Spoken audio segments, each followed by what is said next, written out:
Hi friends, welcome back to my YouTube channel. তো আজকে family মিলে সবাই বেরিয়ে পড়েছি মায়াপুর যাওয়ার জন্য।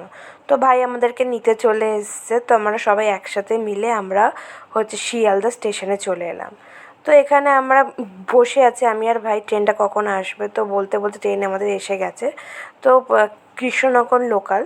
তো আমরা সবাই ট্রেনে উঠে গেছি, মা মাসিরা সবাই ট্রেনে উঠে খুব গল্প করছে। এখানে আমিও ভাই খুব গল্প করছিলাম। তো ট্রেনে উঠলে সবাই কম্পালসারি কিছু না কিছু খাই। আমরাও এখানে ঝালমুড়ি নিয়ে নিলাম আর চা, সকাল সকাল। বেশ ভালোই কম্বিনেশনস। তো ওখানে আমরা পৌঁছে গেলাম কৃষ্ণনগরে। তো ওখান থেকে আমরা ওখান থেকে ডাইরেক্ট আমাদেরকে বললো যে মায়াপুরে নামিয়ে দেবে। কারণ আমরা আর অটো করে আর নৌকা পার করে গেলাম না, কারণ লাগেজ প্রচণ্ড ভারী ছিল বলে আমরা ডাইরেক্ট টোটো করে নিয়েছি।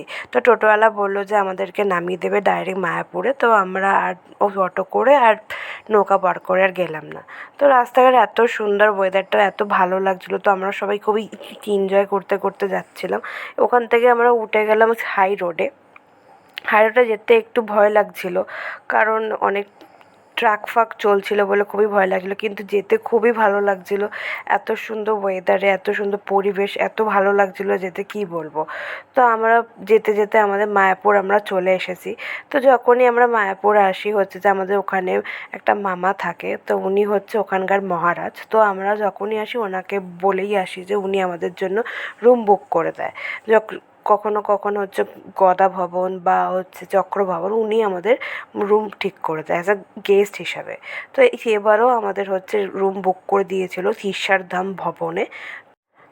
খুবই সুন্দর ঈশ্বরধাম ভবনটা, প্রচণ্ড বড় এরিয়া নিয়ে রয়েছে। ইভেন ভেতরটাও খুবই সুন্দর। তো আমরা সবাই ভেতরে ঢুকে গেলাম। তো ভাই ওইদিকে সমস্ত ফর্মালিটিগুলো ওই দেখে, তো ওই করছে। ঈশ্বরধাম ভবনটা ভেতরটা খুবই সুন্দর, মানে বলার মতো না, এত সুন্দর। মানে তোমরা দেখতে পাচ্ছ যে ব্যালকনিটা এত সুন্দর করে সাজিয়ে রেখেছে, এত ভালো লাগছে। ওই দিকটা গার্ডেনটা দেখতে পাচ্ছ, রাত্রিরে সবাই মিলে ওখানে বসে আড্ডা ফাড্ডা মারে, খুবই ভালো লাগে। তো আমি চলে এলাম আমাদের রুমে।